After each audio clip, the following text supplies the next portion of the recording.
जोरो। So guys finally Lord of the mysteries is here यार। आज हम बात करने वाले लॉर्ड ऑफ द मिस्ट्रीज के फर्स्ट एपिसोड के बारे में, जिसका टाइटल है द फूल। शुरुआत में हमें नरेटर को समझाते हुए दिखाया जाता है पाथ ऑफ डिविनिटी के बारे में। ह्यूमंस जो कि स्पेशल एबिलिटीज यूज कर सकते हैं उन्हें बियॉन्ड अस कहा जाता है। इसमें टोटल 22 पाथ्स होते हैं, मतलब 22 टाइप के डिफरेंट एबिलिटीज। इन एबिलिटीज को गेन करने के लिए ह्यूमन को एक स्पेशल तरीके का पोशन पीना होता है।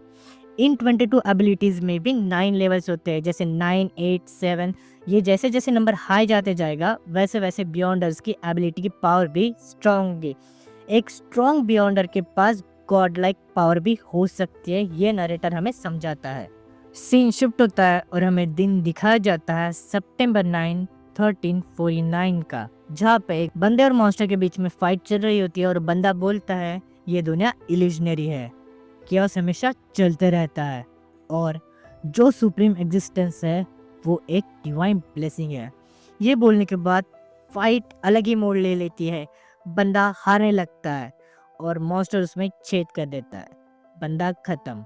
बट वो मॉन्स्टर वहीं पे फट जाता है। धमा के साथ साथ ही सीन शिफ्ट होता है और दिखाया जाता है हमें एक एयरप्लेन, जिसमें से एक बंदा लगातार नीचे गिर रहा था।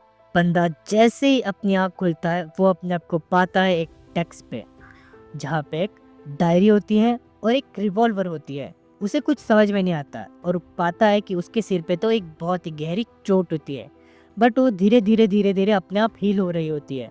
उसे पहले तो कुछ भी समझ में नहीं आ रहा होता है और तभी पीछे से एक आवाज़ आती है, कहती है क्लेन।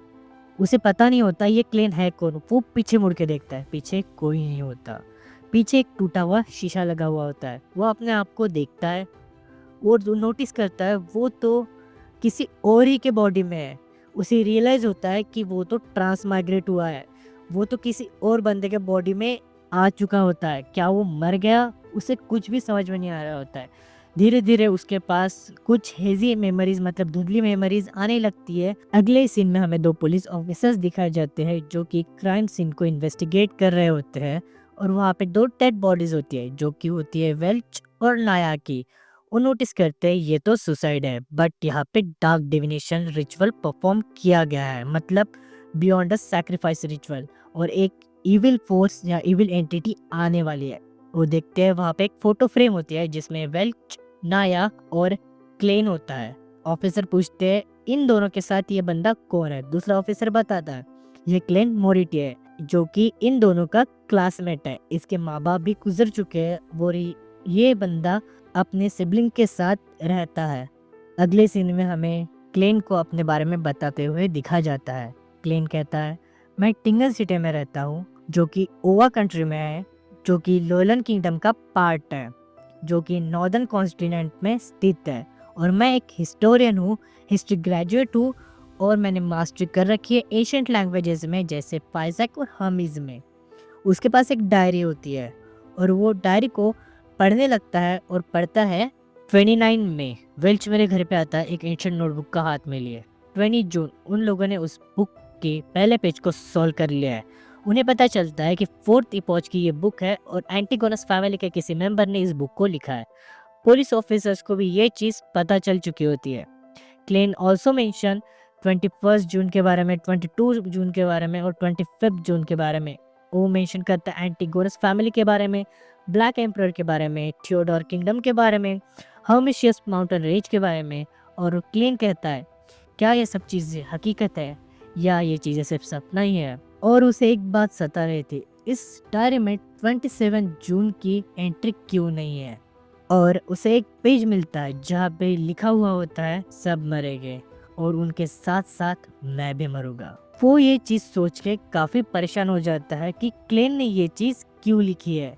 तभी वहाँ पे क्लेन की सिस्टर मेलेसा आ जाती है। क्लेन जल्द से जल्द डायरी को छुपाता है, खून के धब्बों को साफ करता है, बट वो रिवॉल्वर को छुपाना भूल जाता है। वो उसे अपने पीछे छुपाता है और एक ड्रॉअर में डाल देता है। क्लेन के दिमाग में काफ़ी ज़्यादा उथल पुथल चल रही थी। वो सोच रहा था मैं इस दुनिया में कैसे आया, क्लेन मोरिटी कैसे मरा और मेरे सिर का घाव कैसे भरा। ये सब सारी चीज़ें उसके दिमाग में चल रही होती है। मेरी सारी मेमोरीज काफी धुंधली है, मुझे कुछ चीजें याद नहीं आ रही है, ये सब मेरे साथ क्या हो रहा है। मैं एक चीज जानता हूँ, इन सब चीजों का लेना देना उस एंशिएंट नोटबुक से ही है। और तभी क्लेन को याद आता है उसने पिछली लाइफ में खाने के बाद लक इंचांटमेंट रिचुअल को परफॉर्म किया होता है। वो सोचता है इस दुनिया में रहना खतरे से खाली नहीं है, उसे जल्द से जल्द वो लक इंचांटमेंट रिचुअल फिर से परफॉर्म करना पड़ेगा। वो मार्केट में निकल जाता है ब्रेड लेने के लिए। वो बेकरी के शॉप पे जाता है और दुकानदार भी उसे कहता है अब तो तुम ग्रेजुएट हो चुके हो, मुझे तुम पे काफी ज्यादा भरोसा है, तुम कुछ बड़ा करोगे क्लेन। जब क्लेन बेकरी में था उसे लगा कि कोई उसे घूर रहा है। वो इसी में भलाई समझता है कि जल्द से जल्द वो यहाँ से कट ले, और वो कट लेता है। बाहर जाने के बाद वो देखता है कि कुछ बंदे कार्ड्स वाला गेम खेल रहे होते हैं जिसका नाम होता है लैंडलॉर्ड गेम। वो बोलता है इस दुनिया में भी ये गेम है, मुझे पता नहीं था।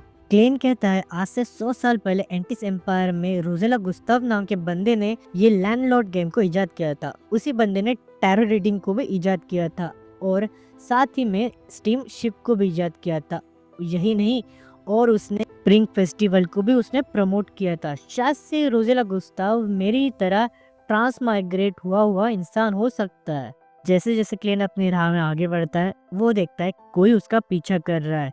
वो जल्दी जल्दी अपने कदम बढ़ाता है और एक टेंट में शेल्टर ले लेता है। वो टेंट टैरो रीडर का होता है जहाँ पे टैरो रीडिंग होती है। टैरो रीडिंग एक ऐसा आर्ट है जिससे कोई व्यक्ति सामने वाला का पास्ट, फ्यूचर और प्रेजेंट कार्ड्स की मदद से बता सकता है।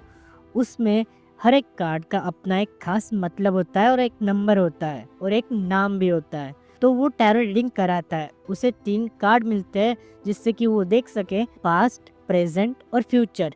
वो पहला कार्ड निकलता ही है जिस पे लिखा होता है द फूल। और तभी वहाँ पे जो उस टेंट की रियल मालकिन थी, जिसका वो टेंट था, जो रियल टैरो रीडर थी, वो आ जाती है। जो फेक टैरो रीडर थी वो कहती है अरे मैं भी एक्यूरेट फ्यूचर बता सकती हूँ। बट वो टेंट की मालकिन कहती है तुम एनिमल टेमर हो, जाओ बबूल्स को संभालो, ये काम मेरा है। क्लेन देखता है पीछे से कोई आ रहा है, वो जल्दी से वहां से कट लेता है। क्लेन वापस घर पे आता है और वो फिर से ट्राई करता है लक इनहांसमेंट रिचुअल को परफॉर्म करने के लिए। वो एक एक ब्रेड के स्लाइस को एक एक टैलिस्मैन के साथ कमरे के चारों कोनों में रख देता है और बीच में जाके एक स्पेल को चैंट कर रहा होता है। जैसे स्पेल खत्म होता है वो देखता है वहाँ पे तो कुछ भी नहीं हुआ, और तभी अचानक वो चक्कर आके नीचे गिर जाता है और वो पहुंच जाता है एक अनदर डिमेंशन में जहाँ पे सब कुछ फॉगी होता है और वहाँ पे रेड ऑप्स और बहुत सारी अलग अलग लाइट्स ग्लो कर रही होती है। हमें एक नई कैरेक्टर से इंट्रोड्यूस किया जाता है जो कि कोई रिचुअल परफॉर्म कर रही होती है मिरर में देख के।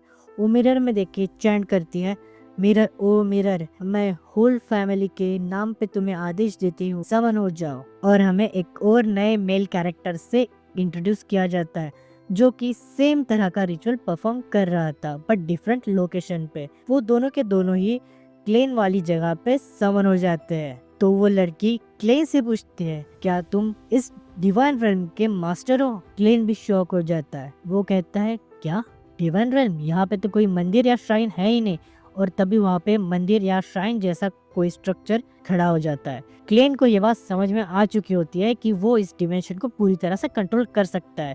तो वो अपने हाथों के इशारे से एक राउंड टेबल कॉन्फ्रेंस बना देता है जहाँ पे वो तीनों के तीनों बैठकर बातें करते हुए हमें दिखाया जाता है। वो लड़की क्लेन से फिर एक सवाल पूछती है तुम कौन हो? क्लेन खुद ही इस बात से कंफ्यूज होता है कि वो जो मिंगरे है जो कि उसके अनदर वर्ल्ड का नाम था, या वो क्लेन मोरिटी है जो कि उसके रिसेंट वर्ल्ड का नाम है। तो वो दोनों ही नहीं बताता है। वो बोलता है मैं हूँ द फूल, जो कि उसने टैरो कार्ड से उठाया था नाम। लड़का क्लेन से पूछता है आपने हमें यहाँ पे समन क्यों किया है? क्लेन बताता है ये एक अटेम्प्ट था। लड़की पूछती है अगर आपका अटेम्प्ट हो जाए तो क्या हम हमारे घर जा सकते हैं? क्लेन कहते हैं हाँ तुम जा सकती हो अगर मैं चाहूँ तो। लड़की बड़ी एक्साइटेड होती है और लड़की कहती है मैं हमेशा से ऐसे दुनिया में आना चाहती थी और मुझे बियॉन्डर बनने के लिए क्या करना पड़ेगा? वो क्लेन से पूछती है। क्लेन बात को टालने के लिए कहता है ये बात तुम्हें ये लड़का बताएगा। क्लेन सोचता है ये लड़का काफी ज्यादा सावधान और चौकन्ना लग रहा है और मुझे समझदार भी लग रहा है। इस बंदे को जरूर ये सब क्या चल रहा है इसके बारे में कुछ ना कुछ पता होगा। तो वो बात उस बंदे की तरफ घुमा देता है। वो लड़का मन में सोच रहा होता है, ये लड़की तो एक लियोन नोबल लगती है और मैं दूर सोनिया सी से बिलोंग करता हूँ, तो इस फूल ने हम दोनों को यहाँ पे समन कर कैसे लिया। वो लड़का उस लड़के से कहता है, तुम एक लियोन नोबल लगती हो, तुम्हें एक बियॉन्डर बनने के लिए ज्वाइन करना होगा एवरनाइट गॉडेस और लॉर्ड ऑफ द स्टॉर्म्स और बाकी सारे चर्चेस को। बहुत सारे लोगों को बियॉन्डर बनने का चांस भी नहीं मिलता है और बियॉन्डर्स अभी भी लड़ रहे हैं उन बुराइयों से जो सबके लिए खतरा है। वो लड़की कहती है, मैं नहीं चाहती कोई मेरी फ्रीडम छीने, मैं किसी चर्च को ज्वाइन नहीं करना चाहती। लड़का कहता है, तो फिर किसी एक रॉयल फैमिली या मिलेनियम नोबल को ज्वाइन कर लो। बट लड़की इससे भी खुश नहीं होती है, कहती है, क्या कोई और तरीका नहीं है जिससे मैं एक बियॉन्डर बन सकूं? वो लड़का जवाब में कहता है, अभी मेरे पास 2 सीक्वेंस 9 पोशन है, जिसमें से एक है सेलर और दूसरा है ऑडियंस। जो सुन के वो लड़की और क्लेन दोनों ही शॉक हो जाते हैं। क्लेन मन में सोचता है, ये पोशन कोई मिरेकल पोशंस लगते हैं जिसमें अलग अलग एट्रीब्यूट्स वाली पावर्स है। या इन्हीं पोशंस की वजह से मैं यहाँ पे ट्रांसमाइग्रेट हुआ हूँ, इन दोनों से जुड़े रहना ही मेरे लिए भलाई होगी।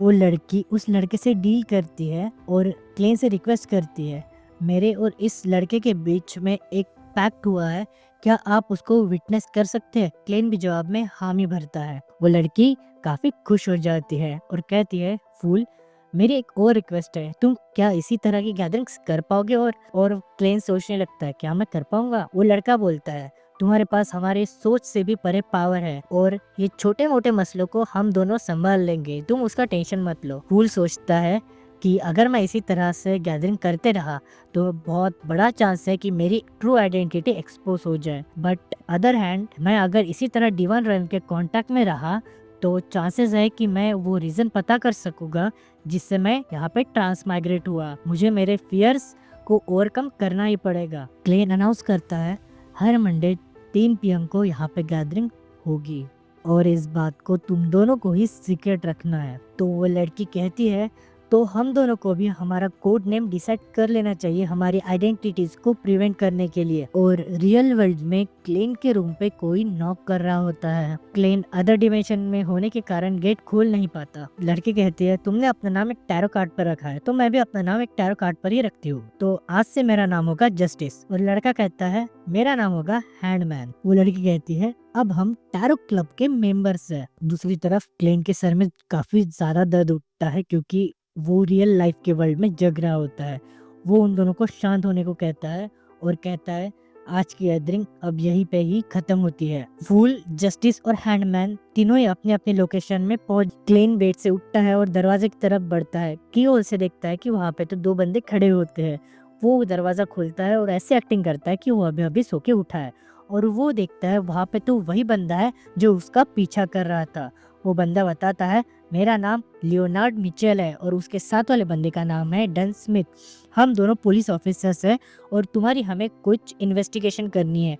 वो रूम के अंदर जाते हैं और पूरे रूम की इंक्वायरी करने लगते हैं और उसमें से एक बंदा क्लेन को सवाल जवाब करने लगता है। ऑफिसर के हाथ में क्लेन की डायरी और वो रिवॉल्वर लगती है। ऑफिसर्स बोलते हैं, काफी इंटरेस्टिंग चीजें लिखी है तुमने डायरी में, सब मरेंगे, सबके साथ साथ मैं भी मरूंगा, और ये रिवॉल्वर किस लिए? क्लेन ऑफिसर के साथ साथ उनके वैगन में जाने लगता है, बट वो जैसे ही मौका देखता है वो वहाँ से भाग निकलता है। वो भागने लगता है बट वहाँ पे अचानक से टाइम फ्रीज सा हो जाता है। क्लेन घबरा जाता है, वो भागने लगता है, उसे वैगन दिखती है, वो वैगन में चढ़ जाता है और वो ड्राइवर से कहता है, मुझे पोर्ट की तरफ ले चलो। ड्राइवर घोड़ा गाड़ी को आगे बढ़ाता है बट वो देखता है कि ड्राइवर वही सेम ऑफिसर है जो कि उसकी इन्वेस्टिगेशन करने आया था। घोड़ा गाड़ी की दिशा वो मोड़ देता है और तभी क्लेन झटके से उठता है और नोटिस करता है, क्या ये सपना था? बट वो दरवाजे पे देखता है तो वही सेम ऑफिसर डन खड़ा हुआ होता है। पता चलता है कि वो भी एक बियॉन्डर है। क्लेन सोचता है, क्या ये भी एक बियॉन्डर है? क्या ये मेरे सपनों को मैनिपुलेट कर रहा है? वो बंदा कहता है क्लेन से, जितना तुम सोचते हो रात में हम उससे ज्यादा स्ट्रांग होते हैं। फिर क्लेन कहता है, तुम्हारा हम कहने से क्या मतलब है? तभी वो जगह टूटने लगती है, सब कुछ बिखरने लगता है और अचानक एक लड़की पीछे से आती है और क्लेन को ड्रीम्स की दुनिया में खींच ले जाती है। ड्रीम्स की दुनिया में क्लेन पहुंचता है और अपने पास्ट लाइफ में जो जो भी मेमोरीज रही उन सबको देख रहा था। और तभी अचानक वो लड़की फिर से आती है और उसे पूछने लगती है एंटीगोनस फैमिली की नोटबुक कहाँ है।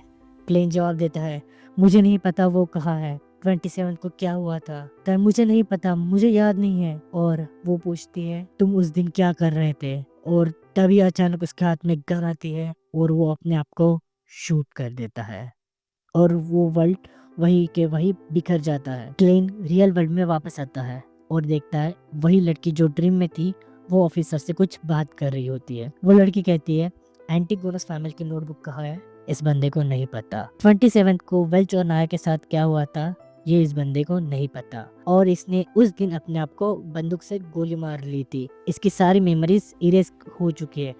जो भी एंटिटी या जो भी इंसान इस चीज के पीछे वो काफी स्ट्रांग है। ऑफिसर क्लेन से कहते हैं हम तुम्हारे बेबी सिटर है नहीं, हम तुम्हें प्रोटेक्ट नहीं कर पाएंगे, क्या तुम हमारे साथ चलना चाहोगे और क्या तुम एक बियॉन्डर बनना चाहोगे। इसी के साथ साथ ये एपिसोड यहीं पे खत्म होता है। आई नो गाइस यार आपको बहुत सारी चीजें इसमें समझ में नहीं आ रही होंगी क्योंकि इसमें बहुत सारी मिस्ट्रीज है।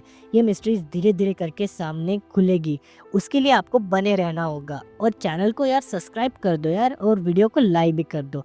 सेकंड एपिसोड जल्दी आने वाला है और अगले वीडियो में मैं एक कमेंट को शाउट आउट दूंगा और कमेंट करना मत भूलना गाइस।